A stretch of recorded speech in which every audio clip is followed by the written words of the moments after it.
ഒന്ന് വേഗം എത്തോ, എനിക്ക് വല്ലാതെ പേടിയാവുന്നുണ്ട്. ആ യുദ്ധ ടാങ്കർ ഇങ്ങടുത്തെത്തി. ഹിന്ദ് രജബ് റെഡ് ക്രസന്റ് വോളണ്ടിയർമാരോട് കേൺ അപേക്ഷിച്ചു കൊണ്ടിരുന്നു. അവർ നിസ്സഹായരായിരുന്നു. ഫോൺ കട്ട് ചെയ്യാതെ ധൈര്യമായിരിക്കൂ, അവരവളോട് മറുവശത്തിരുന്ന് ഇങ്ങനെ പറഞ്ഞുകൊണ്ടേയിരുന്നു. ഫോൺ റിസീവറിന് ഇപ്പുറത്തിരുന്ന് ഉമ്മ അവൾക്ക് ഖുർആൻ വചനങ്ങൾ ഓതിക്കൊടുത്തുകൊണ്ടിരുന്നു. പൊടുന്നനെ ഫോൺ നിലച്ചു. ഉമ്മ പരിഭ്രാന്തയായി. ആ 5 വയസ്സുകാരിയെ അന്വേഷിച്ച് റെഡ് ക്രസന്റ് വോളണ്ടിയർമാർ യാത്ര തിരിച്ചു. ദിവസങ്ങൾക്കിപ്പുറം ആ കാറ് കണ്ടെത്തി. 302 വെടിയുണ്ടകൾ അതിലേക്ക് തുളഞ്ഞു കയറിയിട്ടുണ്ട്. കാറിന്റെ ഡിക്കി തുറന്നതും ആ പിഞ്ചോമനയുടെ മൃതശരീരം പുറത്തേക്ക് വീണു. 2024 ജനുവരി 29-നാണ് ലോക മനസാക്ഷിയെ ഞെട്ടിച്ച ആ ക്രൂരകൃത്യം അരങ്ങേറിയത്.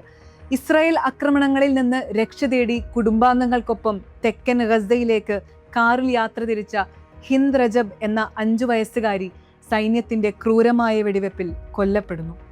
ബന്ധുക്കളുടെ മൃതദേഹങ്ങൾക്കിടയിൽ കിടന്നാണ് അവൾ രക്ഷയ്ക്കായി റെഡ് ക്രസന്റ് വോളണ്ടിയർമാരെ വിളിക്കുന്നത്. എന്നാൽ വോളണ്ടിയർമാർ എത്തും മുമ്പേ ഇസ്രായേൽ സേന ആ പിഞ്ചോമനയുടെയും ജീവനെടുത്തിരുന്നു. രക്ഷ തേടിയുള്ള അവളുടെ നിലവിളി ലോകം മുഴുവൻ പിന്നീട് കേട്ടു. ഇസ്രായേൽ സിവിലിയന്മാരെ ബോധപൂർവം ലക്ഷ്യം വെക്കുന്നതിൻ്റെ വലിയ ഉദാഹരണമായിരുന്നു ആ കൊലപാതകം. മരണത്തിന് ശേഷവും ഹിന്ദിനെ ആരും മറവിക്ക് വിട്ടുകൊടുത്തില്ല. ഇസ്രായേലിന്റെ കണ്ണില്ലാ ക്രൂരത ഓരോ വർഷവും ലോക മനസാക്ഷി ഹിന്ദിലൂടെ ഓർത്തെടുത്തു. ഹിന്ദ് രജബ് സംഭവം ആസ്പദമാക്കി തുനീഷ്യൻ സംവിധായിക കൗസർ ബെൻ ഹാനിയ തിരക്കഥ എഴുതി സംവിധാനം ചെയ്ത the voice of Hind Rajab എന്ന സിനിമ 2025-ലാണ് പുറത്തിറങ്ങിയത്.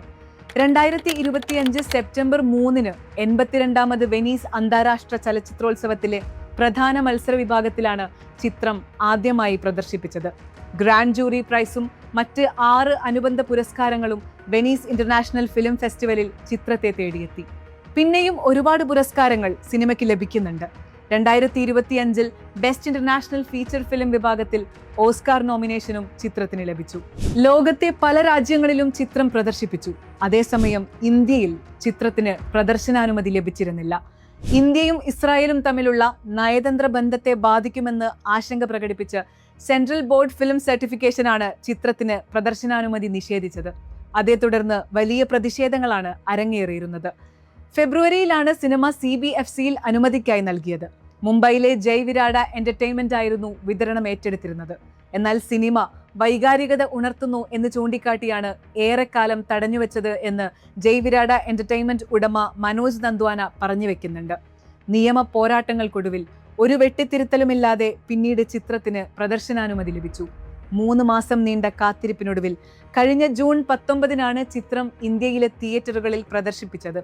ഹിന്ദിന്റെ ശബ്ദം ലോകമെങ്ങും മുഴങ്ങട്ടെ എന്നാണ് സംവിധായിക കൗസർ ബെൻ ഹാനിയ അന്ന് പ്രതികരിച്ചത്. ഹിന്ദ് മരണസമയത്ത് റെഡ് ക്രസന്റ് വോളണ്ടിയർമാരെ ഫോണിൽ ബന്ധപ്പെട്ട അതേ കോൾ റെക്കോർഡാണ് സിനിമയിൽ ഉടനീളം ഉപയോഗിച്ചിരിക്കുന്നത്. 2025 ദോഹ രാജ്യാന്തര ചലച്ചിത്രമേളയിൽ ചിത്രം പ്രദർശിപ്പിക്കുമ്പോൾ ഹിന്ദ് രജബിന്റെ ഉമ്മ ബിസം ഹമാദയും സദസ്സിലുണ്ടായിരുന്നു. സിനിമയുടെ ക്ലൈമാക്സിൽ മകൾ മടങ്ങി വരുമോ എന്ന് തോന്നിപ്പോയി എന്നാണ് അവർ വിതുമ്പലോടെ പറഞ്ഞു വെക്കുന്നത്. വോയിസ് ഓഫ് ഹിന്ദ് രജബിലൂടെ ഇസ്രായേലിന്റെ കണ്ണില്ലാ ക്രൂരതകളുടെ ആഴം ലോകം ഇന്നും ആവർത്തിച്ച് കണ്ടുകൊണ്ടിരിക്കുന്നു. ഇസ്രായേൽ സായുധ ബ്രിഗേഡിന്റെ 52ാം ബറ്റാലിയനാണ് ഹിന്ദിന്റെയും കുടുംബത്തിന്റെയും ദാരുണമായ കൊലപാതകത്തിന് നേതൃത്വം കൊടുത്തത്. മൃതദേഹങ്ങൾക്ക് നടുവിൽ ജീവനു വേണ്ടി ഒളിച്ചിരുന്ന ഹിന്ദിനെയും പിന്നെ അവർ തിരഞ്ഞുപിടിച്ച് കൊലപ്പെടുത്തി. കഴിഞ്ഞ മാസം തെക്കൻ ലബനാനിൽ ഹിസ്ബുള്ളയുമായുള്ള ഏറ്റുമുട്ടലിൽ 52ാം ബറ്റാലിയൻ കമാൻഡറായ ഡോർ ഗദാലിയ ബെൻസിംഹോൻ കൊല്ലപ്പെട്ടിരുന്നു. ഇസ്രായേൽ ഈ വാർത്ത സ്ഥിരീകരിച്ചു. ഈ ബറ്റാലിയനിലെ അവസാന കമാൻഡറാണ് ഇയാൾ. ഇയാളോടൊപ്പമുള്ള 3 സൈനികരും കൊല്ലപ്പെട്ടു. 2023 ഒക്ടോബറിന് ശേഷം ഇതുവരെ ഏതാണ്ട് 22,000-ഓളം കുഞ്ഞുങ്ങൾ ഗസയിൽ കൊല്ലപ്പെട്ടിട്ടുണ്ട് എന്നാണ് ഔദ്യോഗിക കണക്ക്. അവരിൽ പലരുടെയും ശബ്ദം ലോകം കേട്ടു. ഹിന്ദ് രജബിനെ പോലെ ജീവിതവും സ്വപ്നങ്ങളും ഒക്കെ നിഷേധിക്കപ്പെട്ടവർ ഇനിയുമേറെ ആ മണ്ണിലെ ടെന്റുകളിൽ കഴിയുന്നുണ്ട്, തങ്ങളുടെ സമയവും കാത്ത്.